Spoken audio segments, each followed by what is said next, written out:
All right, beautiful humans. Welcome back to another episode of Naked Sunday. I'm your host, Caleb Nelson, and I got my friend here, Andrew Biernat. Got it right. Close enough, right? Nailed it. Yes, You nailed nailed it. it. Hit it. Nailed it. Bro, I'm so happy to have you on the podcast today. We've had one or two other conversations together. Your energy is off the charts. I just love having you in my life. Thanks for being here with me today. You got it, dude. When I heard about you and then heard about your podcast and we had our conversation, it was fantastic. And we actually have a lot in common, which makes made our conversation happen even faster and made it more fun.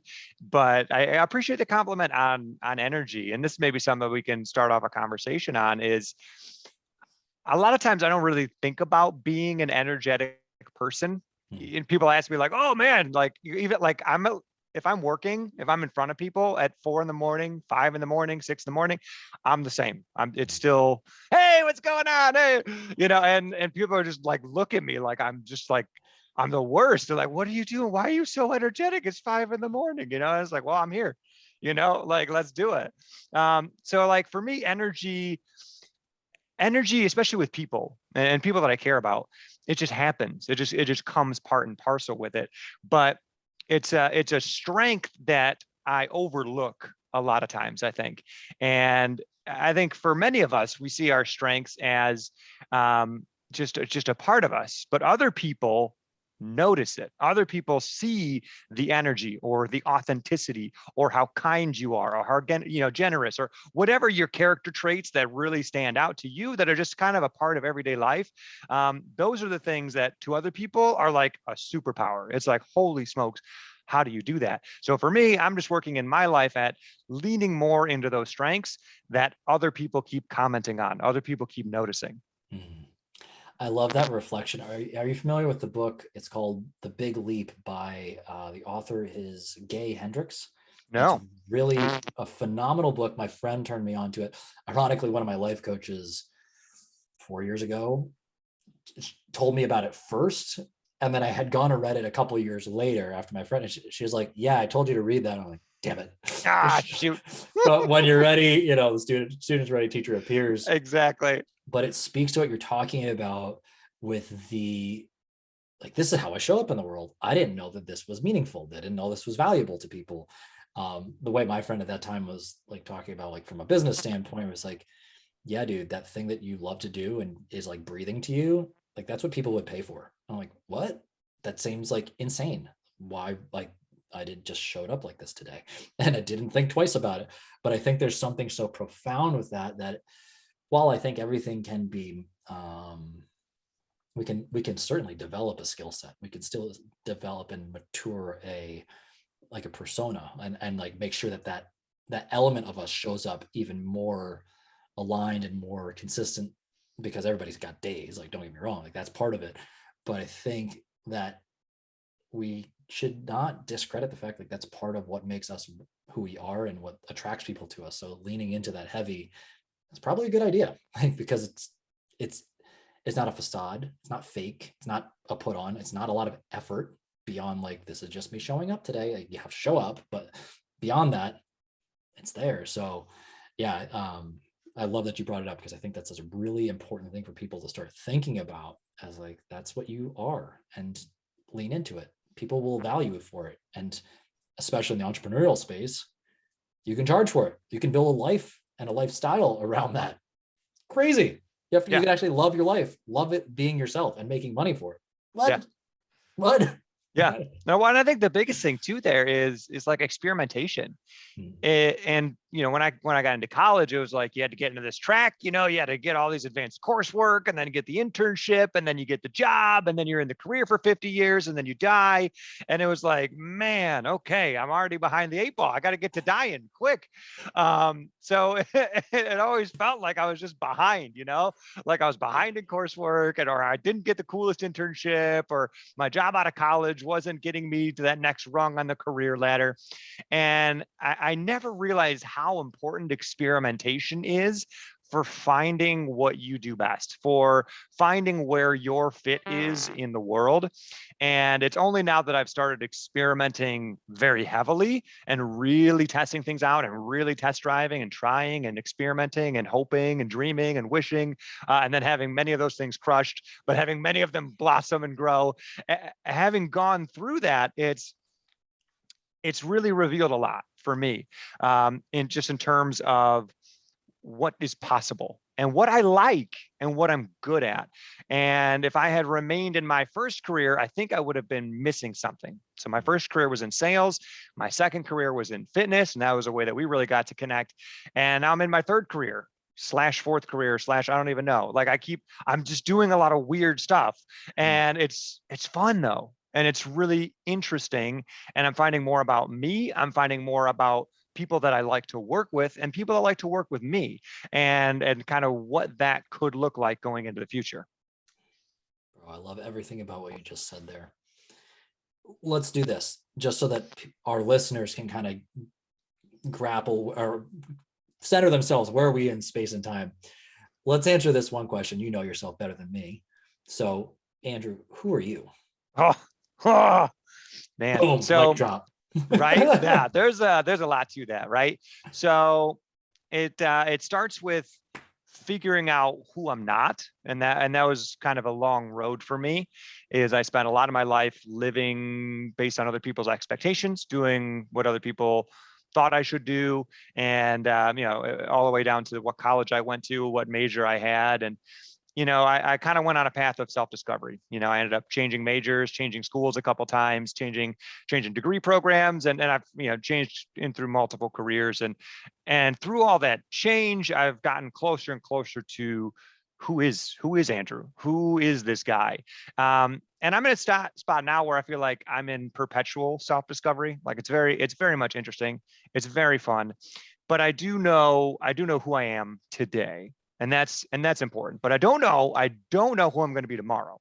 Right. I don't know me a year from now. I don't know me 2 or 3 years from now. And what's exciting is I look at me from a year ago. I look at me from 2 or 3 years ago, and I just shake my head. I'm like, oh, dude, so embarrassing. Like, I can't believe you're doing that. Like, I've grown and I've leveled up my game so much that, I can look back in the past and say, yikes. And then I can also look into the future and say, holy cow, like what's to come, what is to come. So to answer in a more concrete way, for me, I'm blessed in so many ways.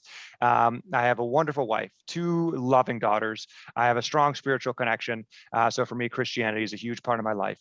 I'm an entrepreneur. I'm a podcaster, and I'm a person that loves to grow. And I say grow in the sense of the exciting kind of growing, like I went to a conference or I read a book or this is super exciting. But then I also want to flip growth upside down too, and analyze the darker side of growth, because not all growth is pleasant. I've gone through a lot of difficult growth in my life. My wife and I experienced 3 miscarriages in between the birth of our 2 daughters, right? That was hard and it was awful. And I would not wish that on anybody. However, that happens to a lot of people, right? Upwards of 20 to 30% of people are going to experience a miscarriage if they're trying to have kids.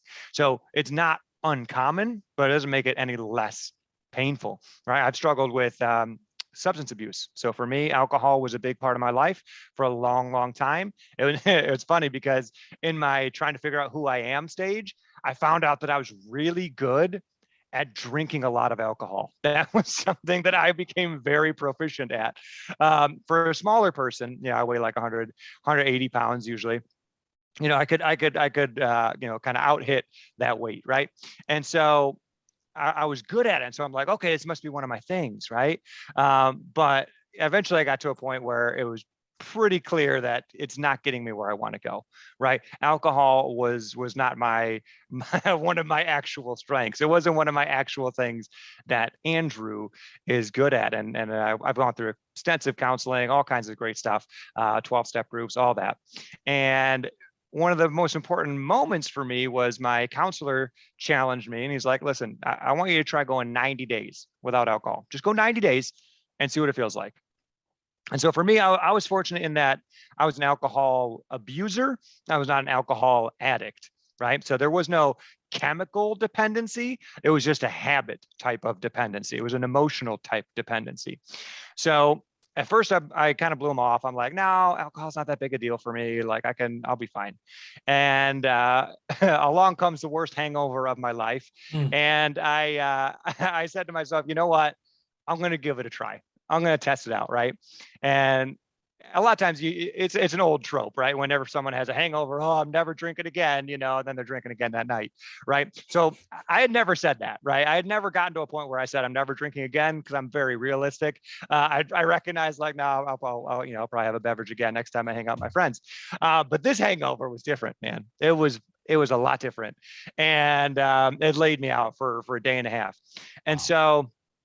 so I was like, you know what? I'm just going to try it. Starting today is my first day sober, I think. Maybe I was sober by the next day. I'm not really sure, but I got through that, right? And then what I noticed was at the end of that 90 days, I had never felt happier. I had never felt more at peace. I had never had such strong relationships, strong boundaries, and been as excited and exuberant about my life. And it was hard to place like what it was, like what was different, but alcohol was not there. And so that was the piece that was different.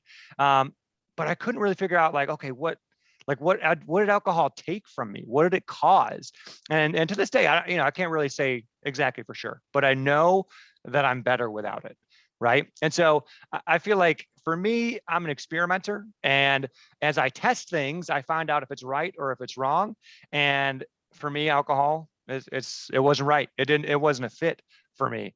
Same with caffeine, same with plenty of other stuff, right? There's things that just, which is crazy, right? People are like, whoa, you're so energetic, like for me, like obviously I don't need caffeine. I don't even know if we want to see me on caffeine. But for me, I would say I'm an experimenter, and I'm thankful to be here. Bro, I just, if I didn't love you as much as I already did, I'd love you. Like, you're just so awesome. I just appreciate this. You handled like all these like clearly very difficult times in your life with such grace, like the way you're talking about it now. And I think a lot of people who are in that are like, how the hell does this guy talk about this? Like with such just like, oh, it was a thing. Oh, I'm here. But like, that's so cool to me because when you brought in, what's the dark side of like understanding myself? Like that is not enough people are willing to say, I'm ready and I want to go look at the darkness of it. And that's okay. And it's not that you have to like live there for the rest of your life, but also understanding what's in that makes it airs it out, it lightens it. And it's also there, like when I think about it from a sense of like, if you're trying to build a tree or grow a tree, I was like like, man, I'm this guy gonna advanced. I build love a damn, that. I'm some next level shit. I'm on some next level shit.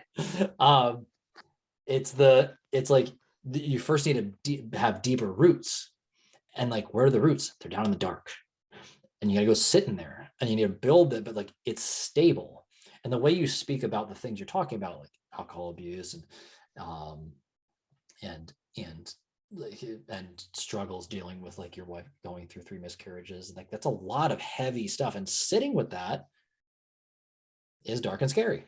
And I mean, I don't know about you, but I run into people all the time where like I couldn't sit still for a minute because, oh my God, like then I'm going to deal with like boredom, or what really is like, oh, who am I? What do I want? I don't even know. And maybe some scary stuff also comes up at the same time. So just like for anybody who's listening to what you just shared, I hope that, and that's why I wanted to stop on it. Like, I hope people can appreciate, like, this is what can be on the other side of sitting with challenging things for extended periods of time. I think it's a very profound, a very beautiful thing that can't be rushed. Yeah, you said 90 days. That's not a short period of time in the grand scheme of life. Yeah, it's pretty short. Probably the reason why you could think, I could stomach 90 days of doing this, but it's also not asking yourself like, you don't know what you're going to find on the other end of it. And one of the things I love what you're talking about is like, I mean, I'm always in perpetual self-discovery. I'm going to go out on a limb and say your experiment with sobriety, first do it 90 days, gives you new confidence to say, well, what else can I experiment with? And you're like, this is the most I know myself now, but I don't know what it's going to be tomorrow. Being okay with that. Like, to me, just being okay with, I don't know, but I'm going to still walk forward with as much confidence as I have right now, and like live my life. I think there's a lot of beauty in that I hope anybody who's listening can appreciate that, because I think a lot of people don't appreciate and or understand that. So that was a big takeaway from just like a who am I discussion, you know what I'm saying? Yeah.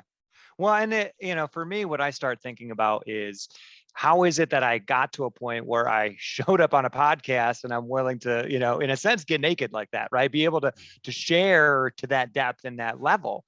And for me, my first contact with that was going to 12-step groups, and just the rawness of that, particularly anonymous style 12-step groups, where it's just, hey, I'm my first name and here's some crap, man, and it's just like, whoa, people just come in, they just blow the doors off, and some of them just talk about it so casually, like, oh, I've gotten, 5 DWIs, I've got X, Y, and Z, and there's this and there's that, and you're just like, oh man, and they don't talk about it callously, but they talk about it as it's just a matter of fact. It is, and then they start sharing maybe on a current challenge. And so, man, some of the hard things that people have been through highlighted a lot for me. And it showed that talking to strangers is actually a good starting place for getting a handle on your own story. Because I feel like the past, it's already happened. It's done. But we've got wounds and we've got scars and we've got stuff that we're carrying with us from that. Everybody does. And a good way to know if a scar has been picked at a little bit is if you have an outsized emotional reaction to something, right? Your wife doesn't meet one of your expectations and you blow up, right? Someone cuts you off in traffic and you start cursing. Okay. Some of these just small little triggers for us, they're hitting on something deeper. Someone disrespected you. Someone wasn't listening to you. Someone is neglecting you. Okay. And these are really deep emotional roots for each of us. And if we can figure out what those roots are, we can start to heal them truly. And if we're not healing them, we're going to continue to blow up at people. We're going to continue to make more mistakes. We're going to continue to pursue things that we think other people believe we should do.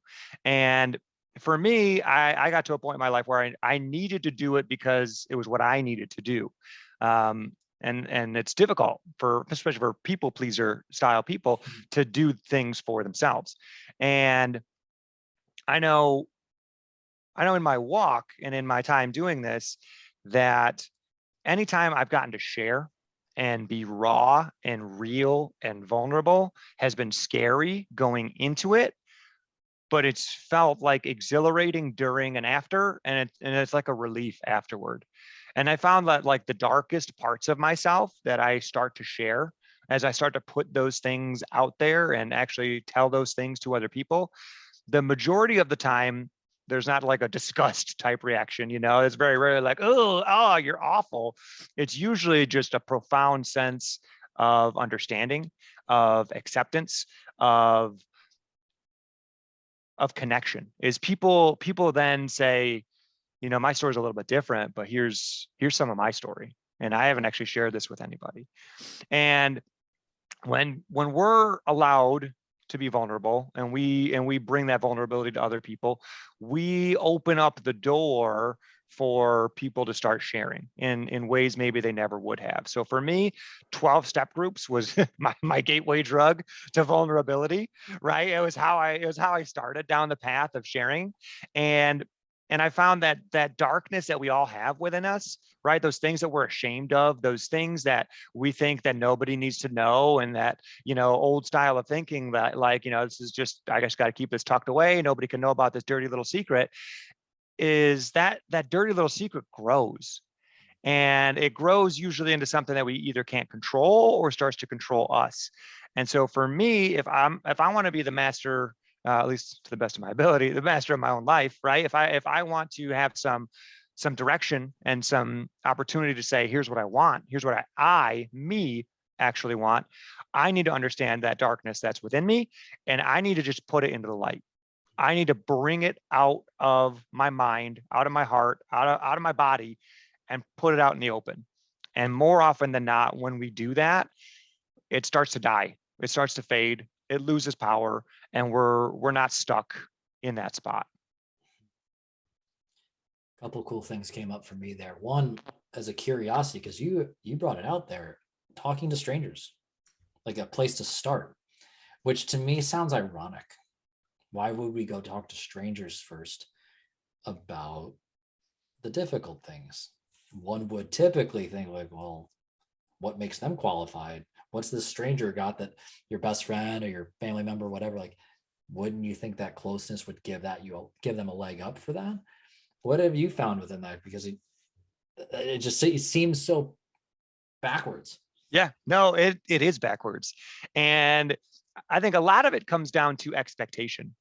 Is a stranger expects nothing of us, whereas our family and our friends have come to expect us to behave and think and be a certain way. And so it becomes very easy to start to try and live up to the expectations that people have created of us. And a lot of times I noticed for myself is I created two selves. I had a split self, right? I had the self that everybody knew, and then I had the self that was on the inside. And that self that everybody knew, whenever that self got compliments or whenever that self was successful, people applauded. People said, "Way to go, self."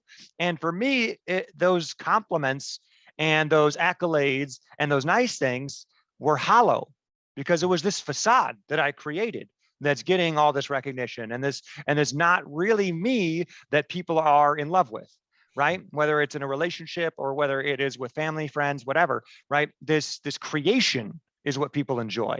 And that leaves me very alone on the inside.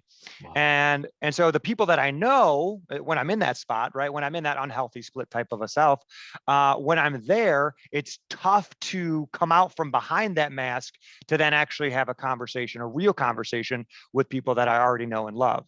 Whereas people that are stranger or I'm just starting to get to know, they don't have any preconceived notion of who I am.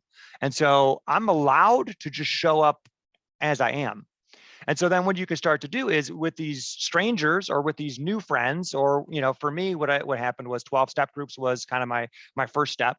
And then I joined a church group, and they were all new people to me. And so in that new group, I started leading with vulnerability and kind of sharing more of my story, more of my walk. And that started to help me build confidence and grow in sharing and being comfortable, being vulnerable. And then it started rippling to my friends, and then it started rippling to family, and then it started rippling to the closest loved ones in my life. And so I've found that actually working from the outside in, as far as, strangers first, right? Acquaintances second, and then people that you're close with third, as far as being actually real, raw, and vulnerable, truly deeply, if it's not something that you do, I think that way can work really well. Wow. I love the way you broke that down. And the other thing that came to mind was like, because there's not a lot of expectations, the consequences are very minimal, at least because you're just like passing in the night, more or less. Like if it doesn't work out, cool, like they're gone tomorrow. I don't have this other stuff that's hinged to this identity, this image that they have of me. But what if that one thing changes? Like, does the whole relationship blow up? I think there's like, sometimes we make a mountain out of a molehill when it could just be like, well, we had a new conversation. That being said, to having gone through a few situations myself, like, oh, I get this. Like, this makes a lot of sense as to building confidence. I love that, building confidence in stages and steps, and then saying like, I'm going to get closer and closer and closer to my inner circle, which, I believe fully, and we're the average of the 5 people we spend the most time with. It's like, we're getting closer and closer to who we are. And who are we changing on the inner circle, or are we changing them at all? Is like, or are they, and by changing them, like, what's the quote I've heard? Either change the people or change the people. Like, are the people going to grow individually? Like the person, like intrinsically, are they going to change, or is like one of those people going to have to be repositioned? We're going to bring in some new energy, some new life, some new person, practically speaking. So that's a great way to think of people staging. And again, you had your stages for like, because the problem, at least on the external thing, was the alcohol from like a tool standpoint. Like, it was the wrong tool, using it the wrong way, poor relationship with it. There we go with the relationships again. Hey, I went to this program, this was a way, and then I used a new way, and then now you have other ways. That's really cool that you did that. I just love it. And again, hopefully people are taking away like this is a process. This is not like a snap your fingers overnight kind of thing. And This is years, right? yeah, So I started, I would call it abusing alcohol at maybe 21, 22, right? I'd drink a couple of beers here and there, have some fun, but really started becoming a thirst and a crutch probably around 21, 22. And I didn't get sober until, goodness gracious. So it's been 6 years now. So that would put me at, I think, 27, 28. Yeah, I think, yeah, 27 was when I started. wow, And so, yeah, so September, of 2015. Yeah, September 2015, September 1st, first day, I'm like, all right, let's give it a whirl. Let's give it a rip. And yeah, and it's gotten to a point where like I don't miss it, which is so weird. But I found that I had three support structures, three unhealthy supports in my life, that have been kind of long battles. So one, is alcohol, one is pornography, and the other is video games, believe it or not. And I found that those three things, when I'm at my worst, is when I'm spending the most time in those things. And so for me, I find that when I am at my worst, those three things are how I cope. And wow, when I don't cope well is when I reach for one of those things. And so, for me, I've been 6 years sober, very, very blessed in that sense. As far as pornography, only shows up once in a rare while, and I hate it when it does. And so for me, I've made a lot of headway in that one, create a lot of distance. And video games was one that I just kind of was like, whatever, it's just video games. What's the big deal? And it really wasn't until I started really, really leaning into being a husband and a father that video games for me were causing problems. They were distracting me, right? When I'm playing video games and my young daughter's pulling on my arm to try and get my attention away from the video games to interact with me, right? That to me is like a stab in the heart, right? How many times that she had done that to me.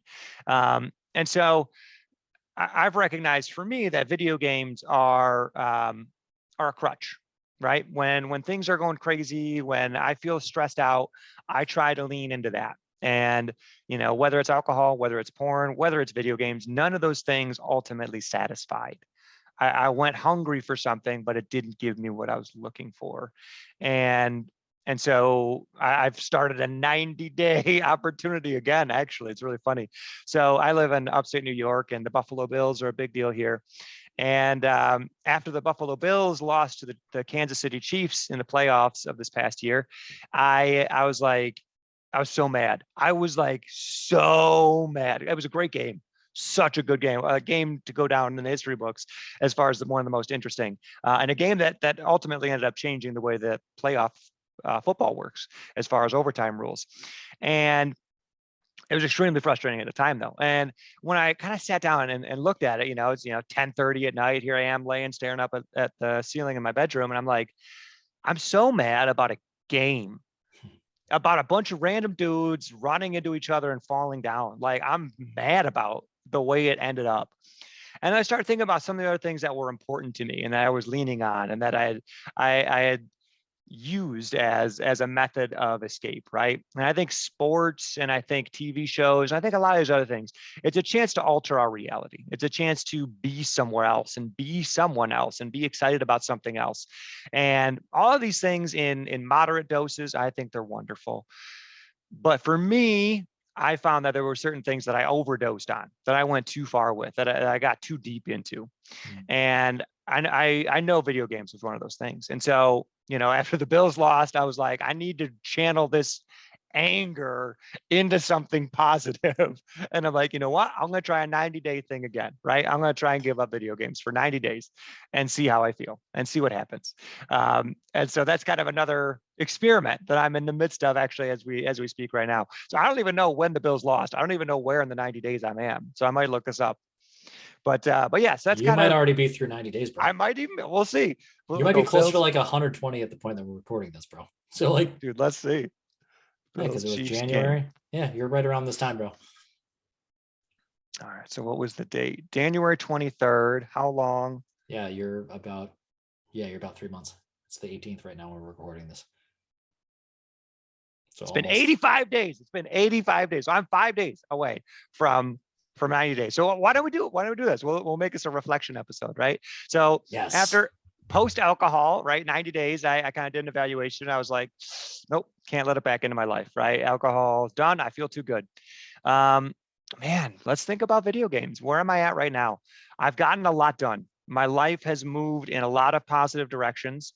I have been looking for more helpful ways of coping and ways that bring me closer to my wife, to my family, and to God. And I think all of those things, all those relationships in my life have improved.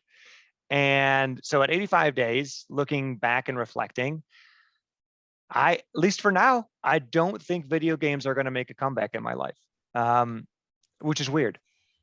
You know what I really love about this? A couple fold. There's no good or bad that you used in all of this.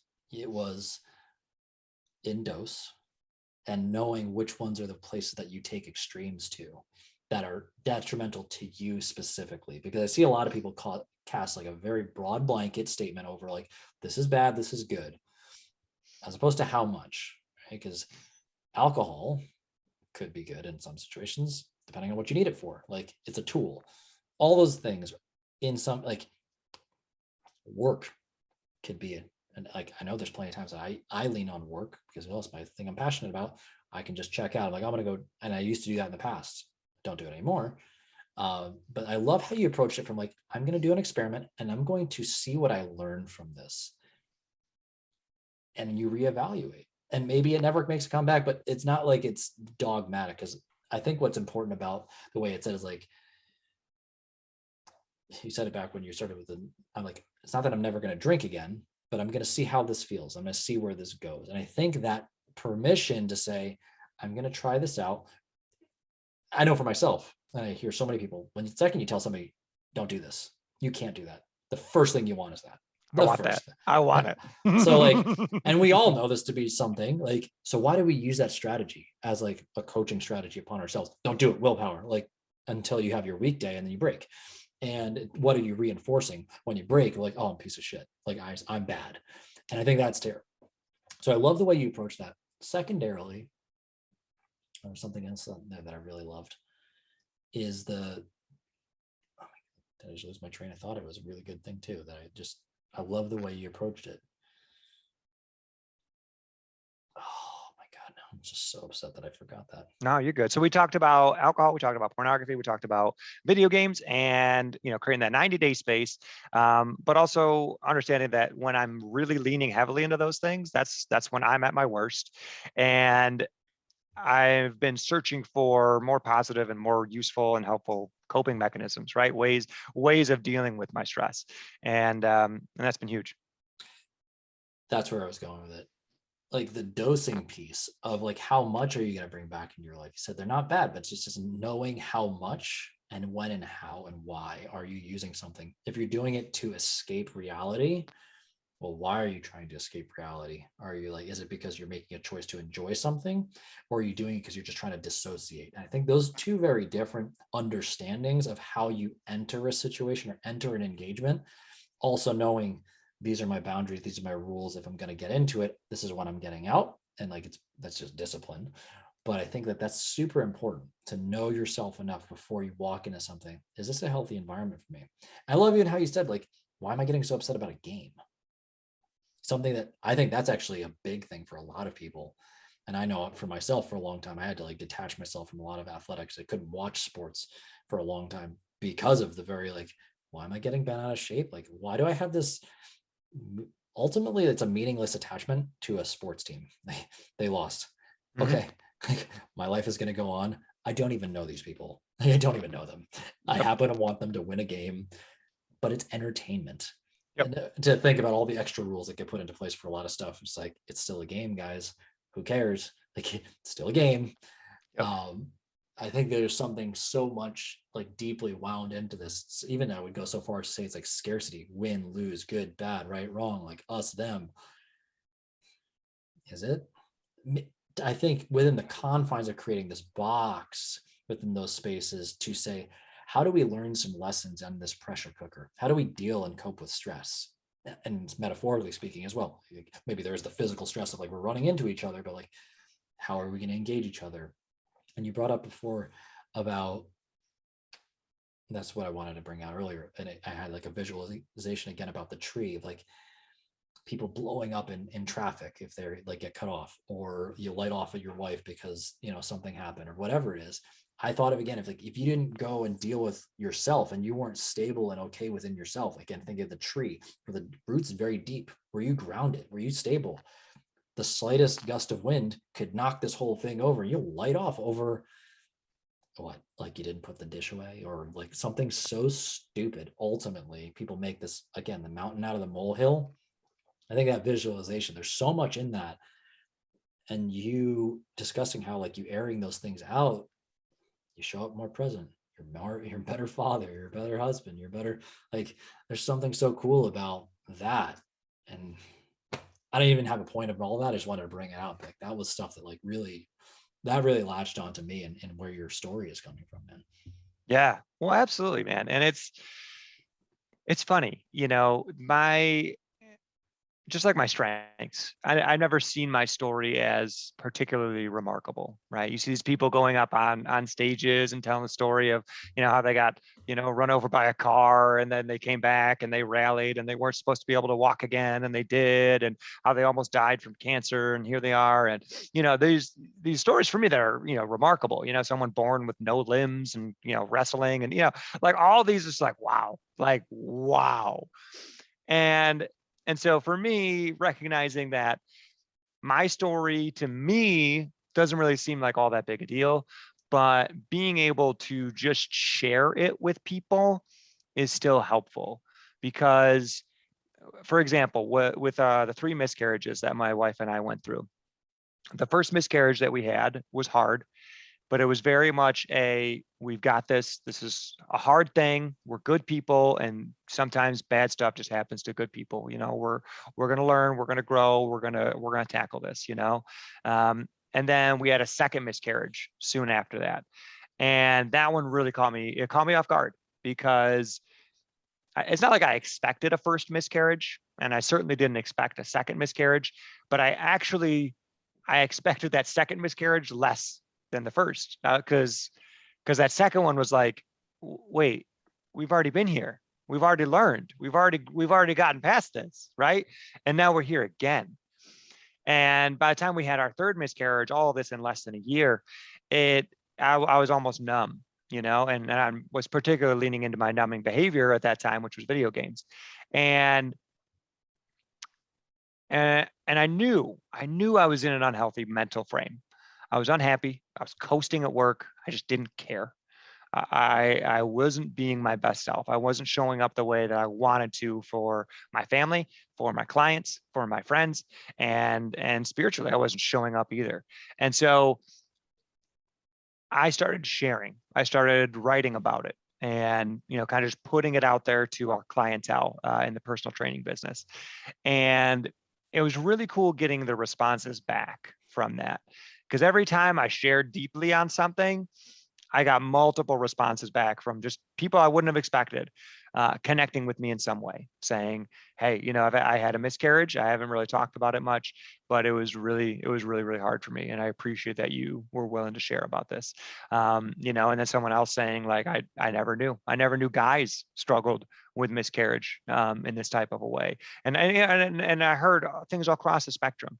But one of the coolest things was knowing that my story and my struggle was helpful to somebody else, that the problems that I've been through, in a sense, have paved the way for me being able to just kind of share that with other people, bring that darkness into the light. And by bringing my darkness into the light, I hope that other people can have the courage to bring at least a little piece of their darkness into the light. And in so doing, start to change their life. Because I know for me, as soon as I started doing that, things started to change. My first 12-step meeting that I went to, I barely said anything. I just, because I was in shock, number one, at the things that people were saying. And, number two, I still hadn't come to terms with the problems that I had. And so I couldn't really own my spot. I couldn't really share deeply on what was going on. And it was only through sharing a little bit at a time and sharing a little bit at a time that I got to a spot where I am now in a town square public forum, shouting from the rooftop what my problems are and have been. And it's only in getting to that point that I have truly delved into a lot of the depth of struggle that I've gone through. Well, I hope for some people just hearing the way you said it is like, hopefully there's some comfort in realizing it's more about starting the process. Like I showed up to my first meeting. Maybe you don't have, it's not about like the first time you step in the door, blah, all of it comes out. You don't have to be 0 to 60, which dare I say, most of us are struggling because we're trying to do the crash diet approach of like, I'll do all the things perfectly right now, and then I have to do it. And if I don't, then I'm da. Like, I'm sure you saw that in the personal training world. I know you're not in that anymore, nor am I, but like, it's the, I got to lose 80 pounds today. And you're like, whoa, okay. It's like, let's think about what led to putting on 80 pounds. Like, did that happen overnight? No, it happened quietly and sneakily every day over years. And you're going to get out of it the same way, quietly, calmly, collectively, like sustainably. And just saying, like, maybe the first, I was just listening to a James Clear. I don't know if you're familiar with him. He wrote Atomic Habits. Anybody's listening, they'll like this, but I was listening to a video of him. He's like, one of the clients I had on their way to losing, I think they lost 80 pounds or something like that. Ironically, I'm just using numbers now, but like one of the goals that the first habit they had to get was you're only allowed to work out 5 minutes a day.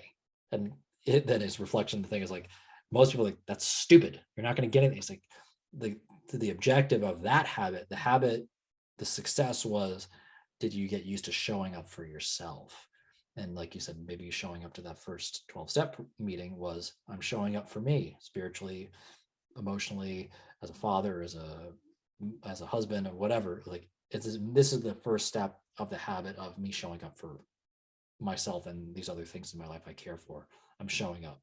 And then when you show up, you learn, okay, cool. And what I also got to imagine, you brought this up with hearing all these people with these drastic stories. Like, I got hit by a bus and da da da da. When I hear that, it's like, oh, it kind of helps you regulate where you're how bad it is for you in the world. I'm like, oh, well, it's not as bad as that. Okay, well, I got some stuff to be grateful for. Okay, like, let's start here. Like, okay, we're fine. I'm not the worst. Might not be the best. And eventually you get to like, well, what does that mean anyway? What's the worst mean and what's the best mean? It's whatever you decided to be. But I think that there's something really special about putting yourself around other people and listening to other people's shit, more or less, to go, oh, I might not have it that bad. It could be worse because somebody's always got it worse. And at least in your own perspective, there might be something else that just hurts more. I know from me being in the coaching space, I'm sure, a lot of times personal trainers feel like they're just underpaid therapists because you get all their stuff. There's like, this is the stuff that's affecting your habits and your life. Go figure. You better understand what's going on in those things. But yeah, I think there's something so profound about just hearing other people's stories and putting yourself in the space to open up and listen to that. So that's so cool that you went on that. What else have you found on your path, my friend? What else has opened up in your mind? Because you said you do a podcast too, which I want to be a guest on the podcast now. Yeah, if I can be. Let's do it. We got to. Yeah. So yeah, I mean, so it's opened up a lot of different stuff. I started off in sales when I got out of college. I was fired because I drank a lot and I didn't really do very good work. And I also didn't like what I was selling. That was one of the most important lessons there, was I knew going into that job that I didn't like the product. And I'm supposed to be a brand ambassador, right? I'm supposed to be selling this product to people, and I don't care. I just didn't care. And I had worked for a beverage company, extremely well known.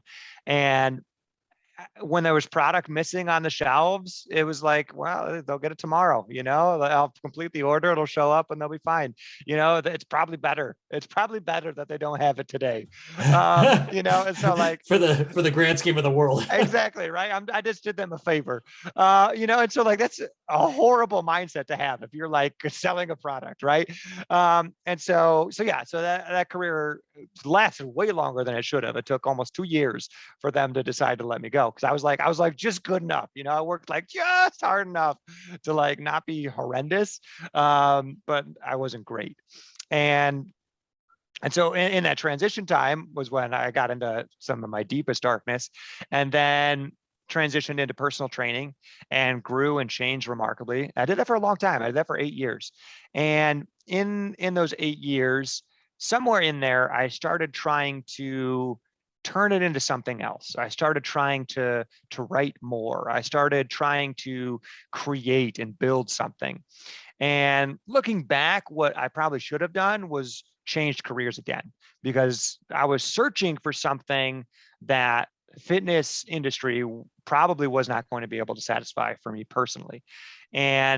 But I kept searching, right? I wrote a book, and then I wrote another book, and then I wrote a course, and I made a course to go along with the one book. And then, we made an online fitness training platform with like 200 workout videos and stretching videos and like all kinds of cool stuff. And so like doing all of those things made the profession more exciting. But then as soon as COVID hit and the profession was, in a sense for me, gutted, right? A lot of the fun of personal training was gone. The high fives, the hugs, the sweating together, the interaction, right? When that was gone, personal training for me was not pleasant. It was not cool. It was a lot of work, and it was just hard. And so I still tried. I still tried to make it the thing. And eventually I just realized it's like, you know what? It's okay if it's not the thing, and it's okay to start exploring again. And so I did. I gave myself permission to start exploring again, to start testing some stuff out, to start looking again. And that's kind of where the podcast started. Was, you know what? I love business. I love talking to people about that type of stuff. So I'm just going to start a podcast on it. And one thing led to another. That podcast got me the job that I'm in now, and it also got me down the road of entrepreneurship, right? And I like to call, because I take entrepreneurship very lightly, in the sense of, it's not really my identity per se. It's little business adventures that I'm going on. There's these like little, I'm going to try this, I'm going to experiment. I'm going to see what this is, right? And what I do is I'll experiment, and the experiments that go well, like I'm going to push them hard. If I'm going to stop drinking alcohol for 90 days, I'm going to stop, and I'm not going to drink alcohol for 90 days. And if that experiment goes well, guess what? Here I am 6 years later, and I have not drank alcohol in the past 6 years, because that experiment showed me something. And so right now I'm in a, I would call it, business experimentation phase. Like I'm just testing stuff. I'm seeing what people like. I'm seeing what resonates, and how I help, how I fit into the marketplace, how I can bring my personality and my best traits and my experiences in such a way that it helps other people get what they want out of life. And so for me, the podcast is a piece of that. And the podcast has evolved. It started off as a business podcast. And I kept finding that I was like, man, there's other people I want to talk to that aren't like, they're not quite business, like it's hard to just, really push this conversation towards business. It's maybe a little bit more personal growth oriented, maybe a little bit more of a personal brand type of an orientation to it. And so I decided, you know what?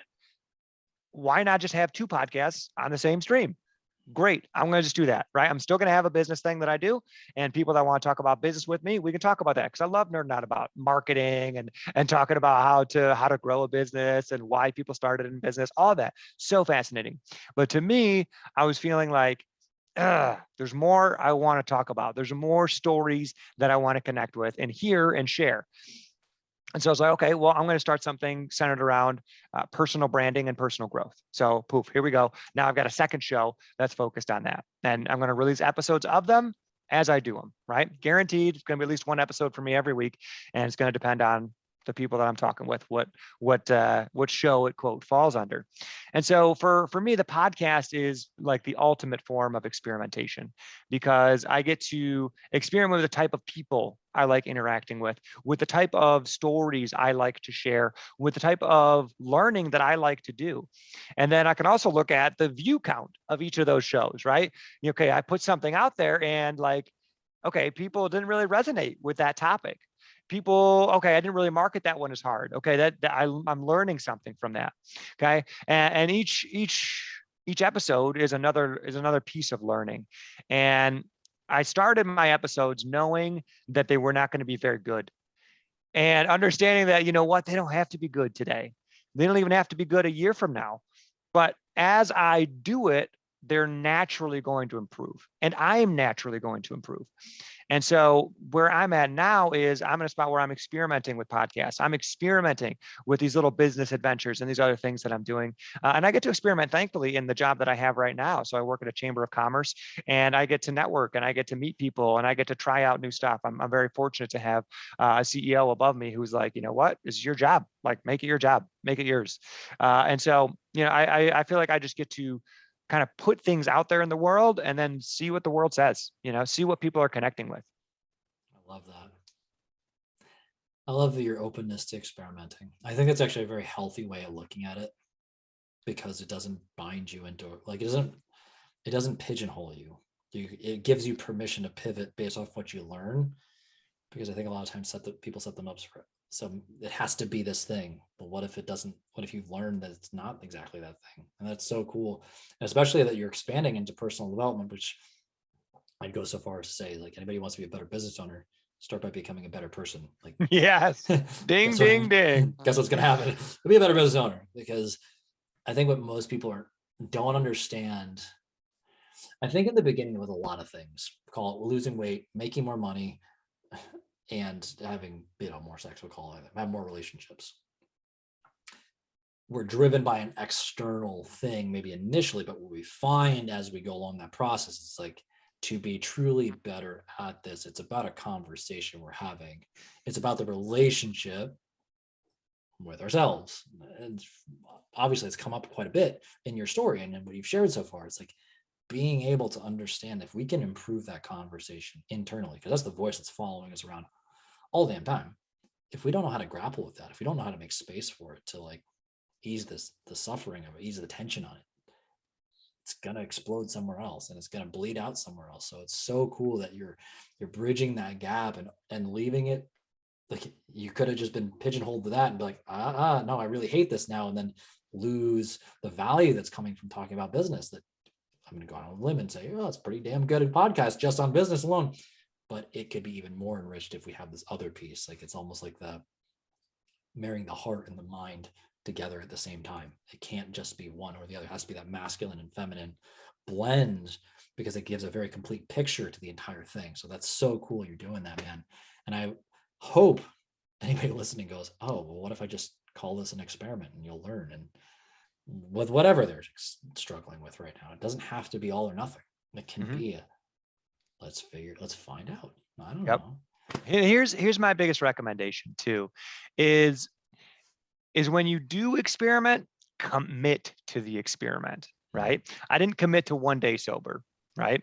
In Alcoholics Anonymous, that's what you do, right? You commit to right now. Right now, I'm going to be sober, right? But when I did that experiment, I committed to 90 days. And same with my podcast. I committed to a certain amount of time. I'm just going to do it, and I'm going to suck at it, and I'm just going to see where it goes. So, and I would tell my clients that with weight loss, right? Is they'd be like, I had a salad today. Why isn't the scale down? And I'm like, you ate one good thing. Like, I'm proud of you, number one, for making a good choice today. And then number two, are you willing to make good choices for months into the future without seeing results in order to get the results that you want? And the majority of the time is just shocking to me, is people weren't willing to commit to the hard work in the short term, seeing no results, to get the results that they wanted in the long term. And so that's probably my biggest caution, is as you go about your experiments, you're going to fail. You're going to come up across speed bumps. There's going to be things that trigger you. There's going to be things that derail you. And there's going to be a million reasons to quit. And the biggest encouragement that I could give you is just keep going a little bit further. Just take that experiment out just another couple of days, just another week. And whether it is in weight loss, whether it is in your business, whether it is in your personal development side of your life, just take these experiments and commit to a sizable amount of time, a time where you can actually see progress. Because then once you see the progress, once you see how things have changed, right? Because if I had stopped my alcohol experiment after 30 days and I looked back, I may have been like, hey, I feel a little better, but kind of whatever, let's go out with the boys tonight. Right. But after 90 days, I felt the change. I could look back on those 90 days and I could look back on the previous several years and I could see a difference in the way that my life was headed. Right. It was like all of a sudden two paths diverged in a wood. Right. And one was headed down a path of destruction and one brought me to where I was after that 90 days. And I said, you know what? I'm not going back. I'm not going back in the dark woods because I've been on the experiment long enough to see where it goes. And so there's going to be some experiments that are going to be failures, but you need to stay in the experiment long enough to make sure that it's a failure. Okay. Now, when it comes to business and stuff, like if you're losing money very, very, very quickly, right, you may not need to stay in one of those experiments too long. Okay. But when the stakes are a little bit lower, right, or when they're not going to drastically change your life, right, stay with it a little bit more. Push and see where it takes you, because then you can look back and you can see the difference. Context is key. That was a big takeaway out of that reflection. Andrew, dude, I'm just grateful you came into my life. So for that, thank you first and foremost. Like, I was so hyped about today's conversation, and I didn't have any expectations because I just don't. When I just love talking to people. But if there was expectations, you exceeded them. So thank you for that. You're welcome. My pleasure. And I usually ask at the end of like, yeah, I have any final thoughts on those, but you took it right. You've answered most of any questions I ever think about asking. Like, you're like, no, he just rolls with it. No wonder you're a good podcast host. If somebody's listening right now and they're like, I need more of what this guy's got. I need more Andrew in my life. What would be the best way for somebody to connect with you? Sure. So I would recommend LinkedIn. That's where I spend a lot of my time. So I've shied away from Facebook because especially over COVID and just the elections and stuff, like it's just gotten so toxic. And there's great communities on there. There's great opportunity on there. I am on Facebook, so you can look me up, Andrew Biernat. I got a lovely picture of my family up there right now, but who knows if that'll change in the future. So you can find me on Facebook, but I would recommend LinkedIn. So linkedin.com/IN/Andrew J. Biernat. So you can find me on LinkedIn, just connect, say something about the show, or just say something you liked, or say, hey, I really connected and resonated. Because that's how we can connect. That's how we can start a conversation together. And that's how I get to learn more about you. So for me, I'm in a journey of self-exploration. And at the same time, hopefully I can be helping people in their own little explorations and experiments that they get to be doing. So LinkedIn is definitely the best way to get in touch with me. Love it. And what's the name of the podcast?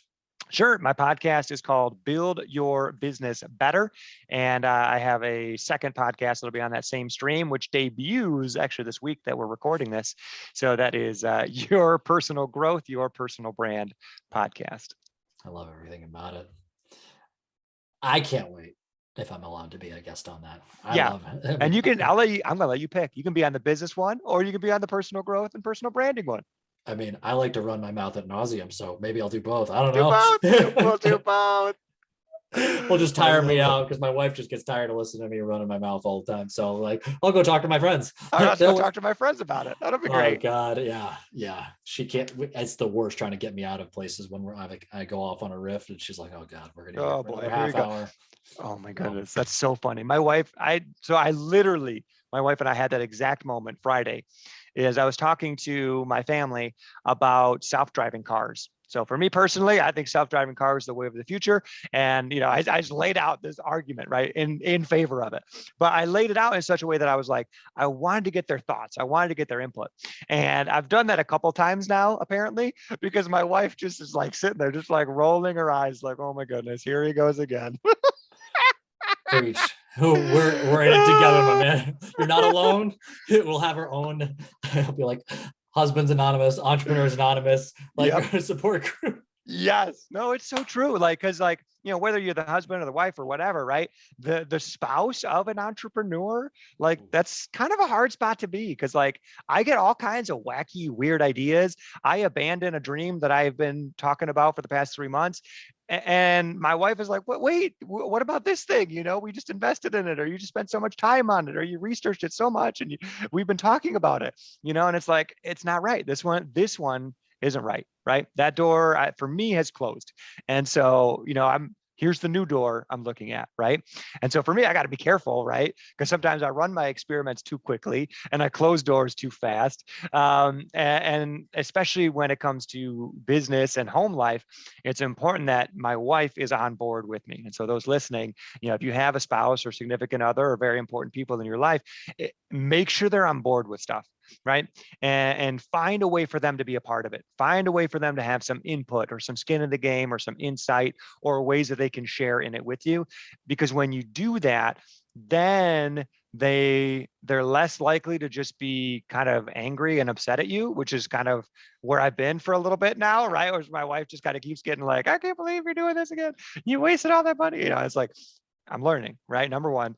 And then number two is when I've started including her more, she's gotten more excited and she's gotten more invested and she's actually helped me see more of my experiments through to the end.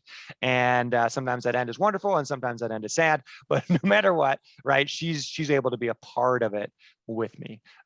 So being a part of it is different for every couple, right? It's going to be different. Some of them want to be right there with you and some of them want their distance. But at the very least, I think communication is going to be a big piece of that.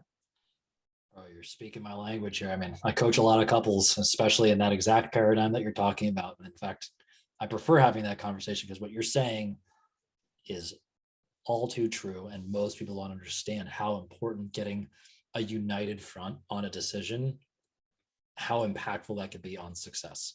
So I think what you're bringing to the table is a very subtle, not spoken about thing that needs to be spoken about more. So it's fantastic you do that and people don't appreciate it. It always comes down to communication. We bang our heads against the wall enough times, we all go, oh wait, it's a communication problem again. Shucks, there it is. So yep.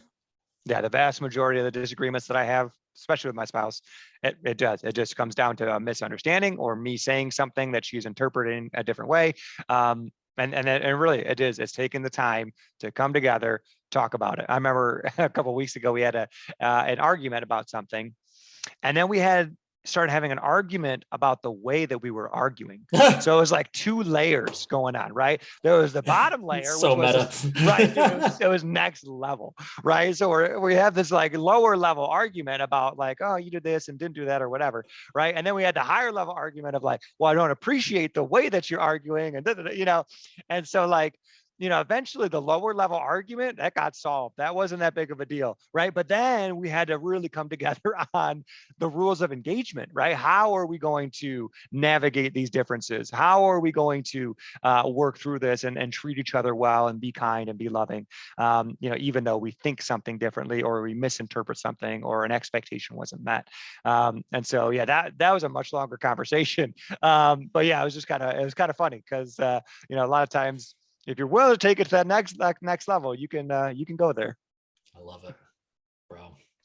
Again, I'm so grateful. Obviously, I want to be respectful of your time. I know you got some other stuff coming up, but thank you so much for sharing your time and your insight. I just love you being in your presence and your company. I can't wait till we actually get to see each other in person one day. That hopefully is not too far in the future. But any other closing thoughts, my friend, before we go?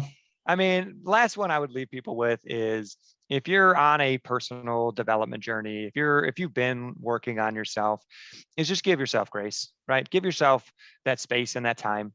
For me, I'm 34 years old now. I really started working at personal growth and age maybe 26 or so. Is when I started getting some counseling. I started working on myself a bit, and that's what 8 years. That's 8 years now. It's gone by like that. And so those 8 years, I've had so many more problems that have come up. I've had so many more things that I've learned, and so much more that I can look back on and say, wow, I'm so happy I came through that. I'm on the other side of that. And so is understanding that it's okay to have your heart set on a destination, but just know that it's important to try and be as trite and as too often said as it is, it's important to try and come to terms with where you're at right now. And right now, sometimes is a really, really dark place. Like for me, when we were in the midst of 3 miscarriages, like it was just a dark season. It was just hard and it was just uncomfortable and it was sad. And making sure that you're leaning into those positives and those negatives and doing what you can each day to take that next step. Okay. What is it that I need to do to claw myself out of this hole, whether it's financial, whether it's relational, whether it's physical, whatever your struggle is, what can I do today that's going to get me there? And you'll look back after 5 years, after 10 years, after 20 years, and you'll say, I can't believe how far I've come.